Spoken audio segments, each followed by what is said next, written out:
enjoyed the performance immensely, and it's very powerful.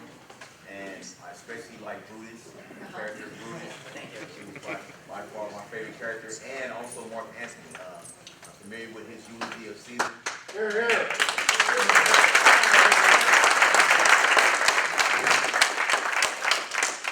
I think that I'm not sure, right, what it says about our time today, with government and the state of society.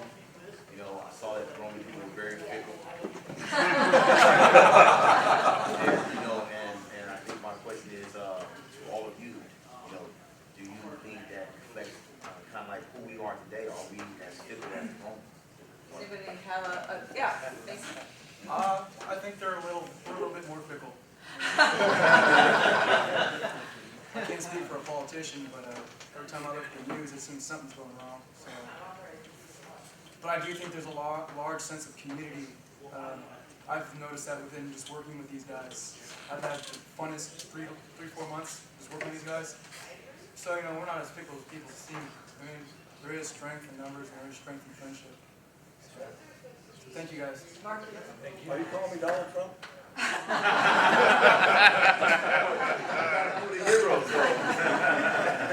Randy? It is good to remember the power of the internet and the way that it's made our communities so much larger and everything, and the power of how people have abused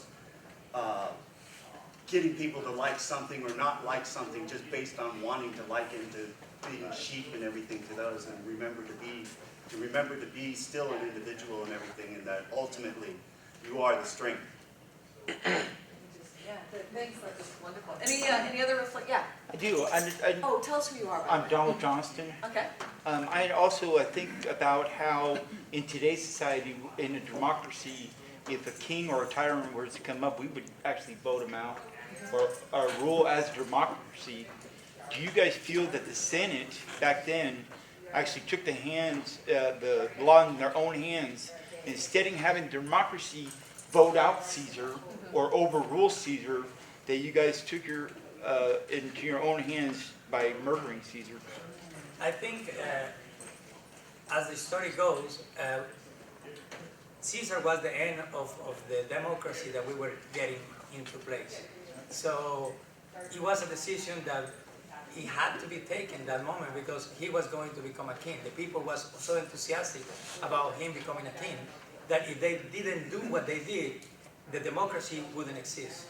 Well, the reason why I say that isn't the rule of democracy as rule as a people, instead of seeing a king coming, by executing him, you took the democracy away of the rule of the people by executing the tyrant and the future king.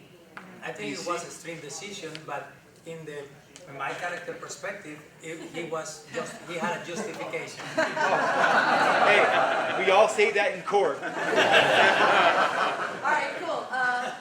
Mace will speak to that, and then we'll take another question. Great. You also have to remember that the Roman society back then, when they were having a democracy, it was also a society of merit. The more legends that you built around yourself, the larger presence you had in politics. So if you're a general and you were never beaten, you were somebody worth standing towards and listening to. And Brutus, Antony, Cassius, these were men who had fought war since the age of 12 and up. They'd seen many years of war, so men followed him. And Julius Caesar, even though he was a great warrior, his politics were brutal and not subtle at all. And so I think that... Hey, as his nephew, you're not defending him very well. I'm biased. I got the power. Right. It goes to show that, greed and power are very addictive to the human nature. And I think when people see an opportunity to rise above the status that they're in, they'll take it. Great. These are great questions. Any about? Oh gosh, I got a bunch out here. Okay. Sure. Then you. Here we go. Kenton, I just want to say that I love history, and thank you all. Thank you all for bringing me back to that. Yes, it was great. Thank you. Thank you. like to say, great job, guys. Very entertaining. Little resources, but man. Goosebumps, man. Really appreciate it. I didn't get the brains part though. The what part? The brains, Oh, right, yeah. I know, part of the line that explains it happens after that moment, which is that later on, somebody, actually it's my character, says, the graves have yawned and yielded forth their dead. And so we have zombies in the storm scene, yeah. Artistic license. Artistic license. We have a few things that are a little bit of artistic license. And, you sir? Yeah? I'm Jim. Yeah. Hi, Jim. I wanted to say that really appreciated you all knowing your lines. That's impressive for me. It impressed us too. And obviously you've practiced. If we want to go to today's, all the politicians today, apparently they practice their lines too before these There's somebody over here who had a question. Alejandro, was it you or? No? Go ahead. Sure. I was wondering what surprised you about preparing this play, about the rehearsal process? It wasn't long enough. We'll start with Dan then, yeah. Just the ability that everybody can get along. Everybody, because a lot of fellas, there's a few guys that I've known for a while, and there's a few fellas that I didn't know. And it's like we all meshed as one. We all became a family up here.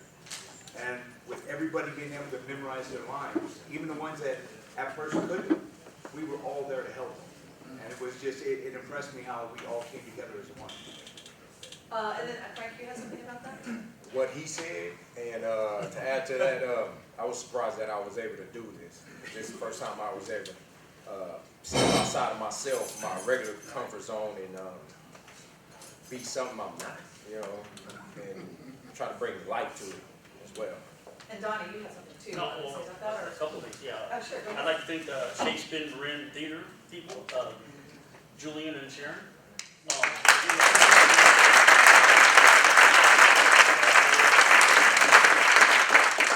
also as being inmates and getting this chance to come out of your shell. And I'm terrified standing up here. No worse judge than yourself, but to have a bunch of people you don't know judge, I mean, that helps. This whole thing helps all of us just escape from prison for a little bit to get into this little play. Steve, you have something you want to add? What you said. What you said? Randy? Yeah, just to add on to what these gentlemen said, being able to mesh with a lot of these individuals right here, we're all different people. We all come from different places with different backgrounds, and normally we wouldn't even talk to each other outside on that yard. But coming in here, we're able to gain some sort of bond of friendship and openness with one another, to be comfortable with one another, to allow ourselves that freedom to express ourselves in this way. And I'd like to thank every one of you guys, and I'd like to thank Juliana and Sharon and all of you guys for coming and watching this today. Thank you. Thank you. I just wanted to second that and also thank Sharon and Marin, Shakespeare, Juliana, everyone for putting in their time for the weeks. It was a great privilege for us as inmates to be able to do something like this. It was a new experience, Shakespeare, for a lot of people, even myself, and to read Shakespeare, and also to give us that ensemble, but how to trust people, how to work together on something cohesively. And not only do we get rehabilitation through this, and also to learn about ourselves, we also get time off of our sentence as part of that arts and corrections. It's vital for CDCR, but also for the guys here to learn, to grow, and to have insight into themselves, you know, in the real world, but also here. So thank you, Sharon, very much. I appreciate it, and Juliana. Thank you. Larry, do you have something about that? Yeah, I think one detail that for me that was very important was I got into this, I definitely wanted to have fun. This definitely isn't a character, I mean you know, this isn't going to become my new, you know, career. But definitely wanted to have fun, and definitely had fun, achieved that goal. But I think what giving credit to you though is you didn't micromanage. You know, you just Or manage it all. no, it's definitely managed, but with the right amount of, you know, fun and, you know, like teaching us some basics of how to perform on stage. And you did find us a way and make it work. Thank you. Let me see, is there anybody I haven't heard? Oh, yeah, John, we haven't heard from you yet. I just wanted to add, thanking these guys that all came, because it's, that kind of support comes alive. So for everyone that came, some have come long ways, you know. Marin County's not right next door, and that means a lot. So I appreciate you guys for coming too. I'm gonna actually, because I want to get some other voices in here. So, yes, let's have another you, then you. Okay, here we go. My name is Darren. I want to tell you guys that we've been knowing a lot of you guys for a long time, and you could not tell that you guys were inmates. It was beautiful. It was really nice to see, especially a lot of guys come out of this shell. You can see the little nervousness a little bit, but you guys, the support, I like that. I appreciate that. Thank you. I'm Robert. Hey, I was trying to say, I was really impressed just with the energy you guys brought, especially for people without any like formal schooling. I thought it was really impressive that you guys kind of built off each other and brought everything you had to it. And I just gotta ask, do you guys think you'll maybe come together and create your own content outside of this, having done this experience? Yeah, I think that, I think we've already started talking about different things. Because of the positive experience. It was really a good experience, great experience. I'd even say great experience. Expressing ourselves, going where we haven't gone before, right? And finding out that, hey, it was okay, it was cool. So we learned a lot, and it was a very positive experience. Yes. I wanted to say how impressed I was with like the handling of the language, because I've seen people who've been like acting for years and stuff, and they still don't understand what they're saying. But like every single one of you, I could tell like you really knew what you were saying, even though it's like old, like this older English language. And I really appreciate that. Cool. Like there are lots of things I've seen the show like a few times, and like there are things I saw this time that I understood.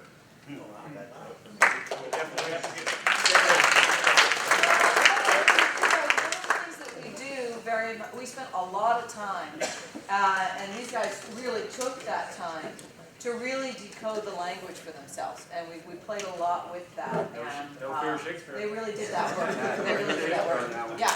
Yes, sir. Yeah, I enjoyed it. A couple guys I know in the yard that play sports and stuff, and mainly they're near, big CEOs up there like that. It's kind of funny, getting a laugh at them, you know what I'm saying? Wait. That's what I'm saying. The big guy right there. Oh. He played football. I play football with him. It's kind of fun to see him in that atmosphere like that, dressing up, because I thought it was just like, it's going to be boring and all this, and you kept laughing the whole time, and I enjoyed it, so the next time I like to do it, you know what I'm saying? I like to, we'll get you in here. I like to do something like this, get me out of my element. Yeah, absolutely. There's Just somebody laugh at over people. here who had some thing. What? Yeah. Yeah, my name's Miguel. What? My name's Miguel. And I enjoyed and also took time from my job here, and I'd like to thank Mark Anthony, my neighbor there. But one question I want to ask is, when one of the characters said, "Órale." Did that mean okay, or was that in Spanish? I was wondering. Yes, sir. Chris, do you want to speak to that? You know what I mean.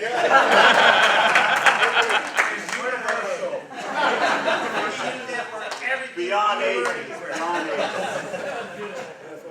I know, yeah, well, what can I say? The moment speaks for itself, yeah. There was somebody over here, Leslie. Hi, I'm Leslie Courier from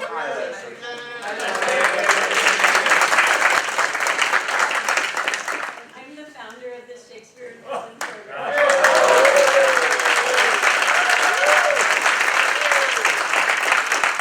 I just want to say you guys made me feel so proud today. The commitment that you brought, the intelligence that you brought, the teamwork that you brought to this project, the way you expressed yourselves, your vulnerability and your courage was astounding. And you guys are amazing. Sharon, Juliana, wherever you are, you guys guys are incredible. It makes me realize.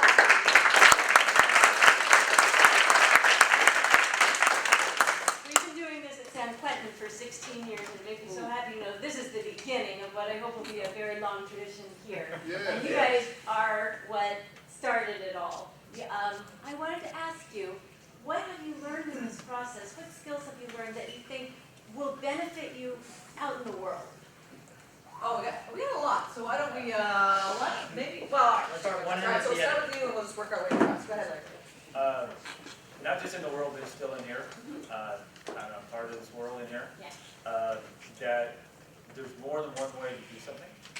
That was one of my main objectives. Is I have personal issues about only finding one way to do something, and theater is about finding, you know, an end place, but 42 ways to that end place, and that's what I'll take from it. There's more than one way to achieve something.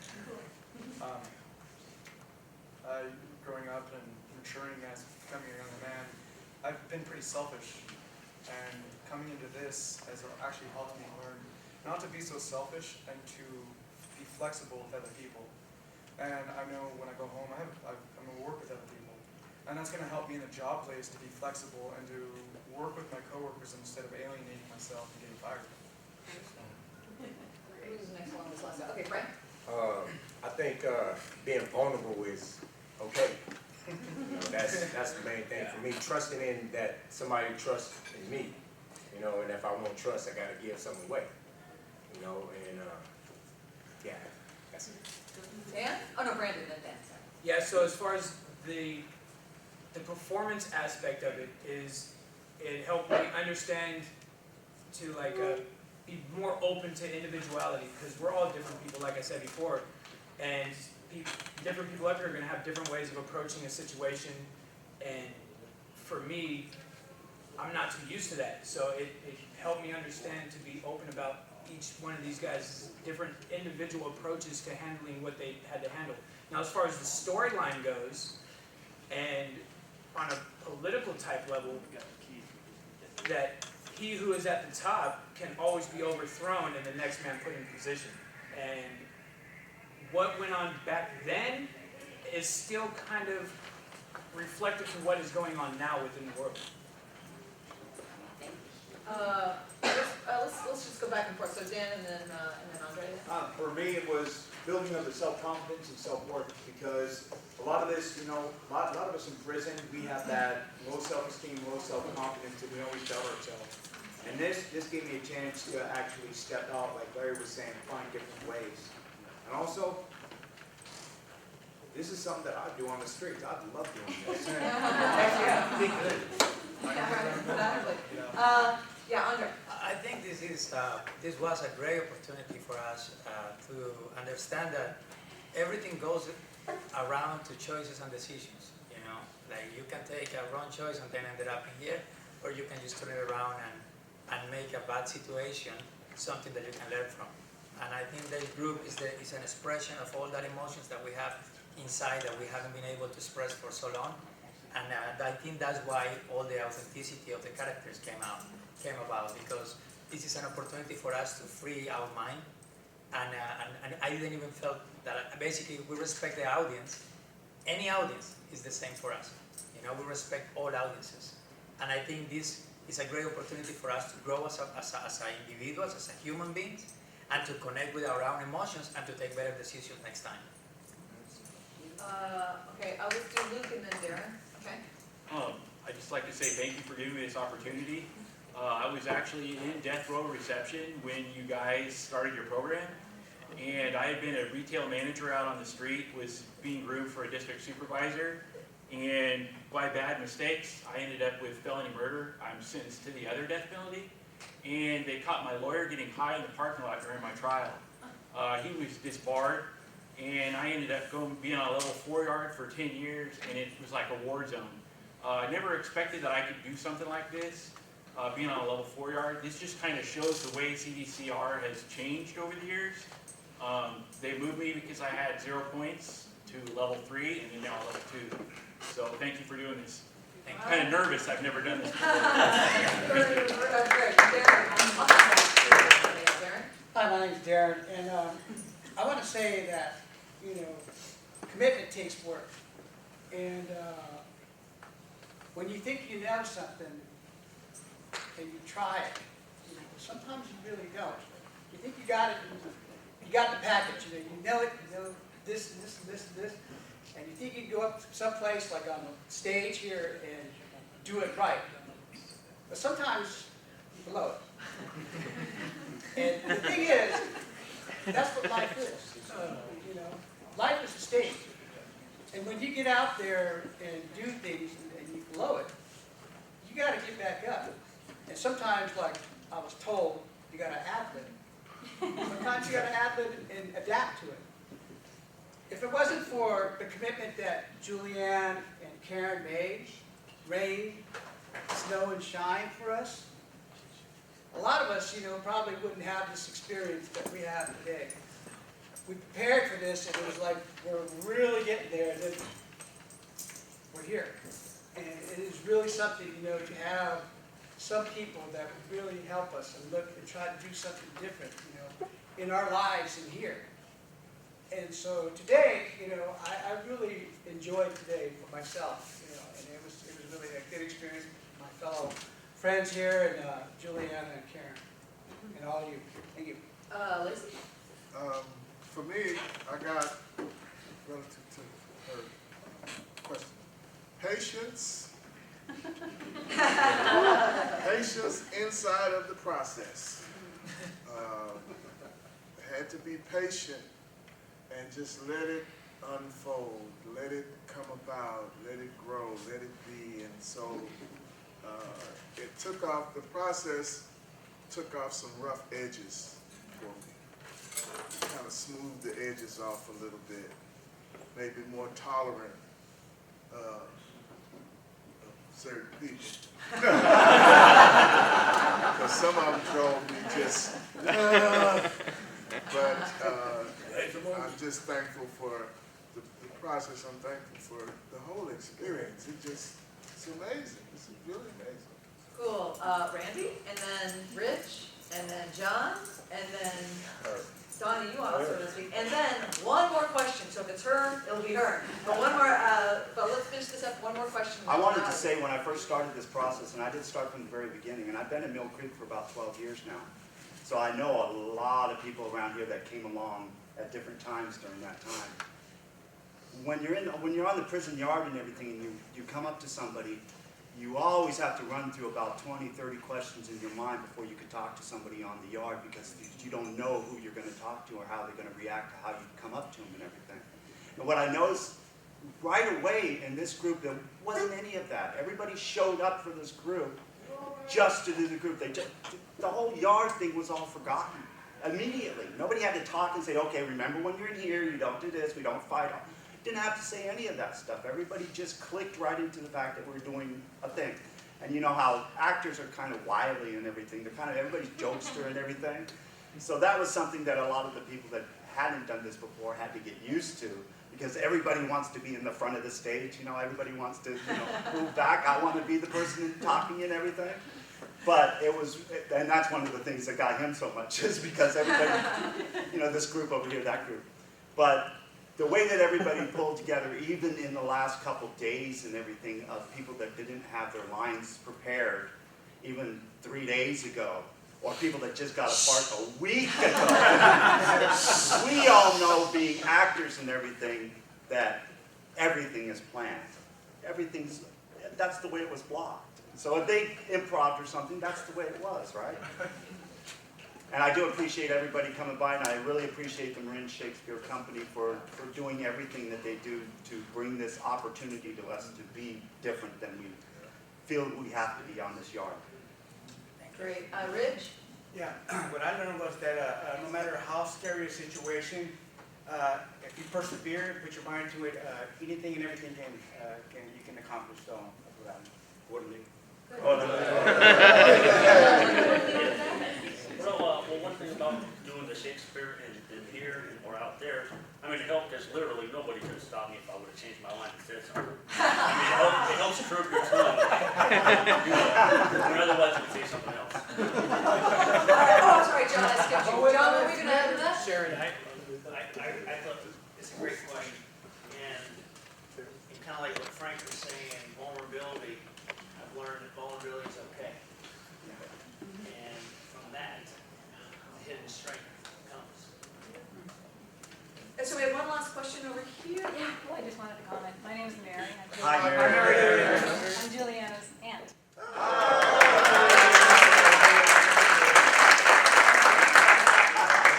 He's my brother. I taught third, fourth, and fifth grade for 30-some years, and I'm just impressed with everything you have done. I mean, I know that as his teachers, we teach their 8 intelligences. I mean, some people are great at math, some at words, some at acting, some in sports, some in music. And our schools don't give enough credit to the music and the acting, I think, and the sports. Those are some of the first things to be taken away in our new funds. And you guys are amazing.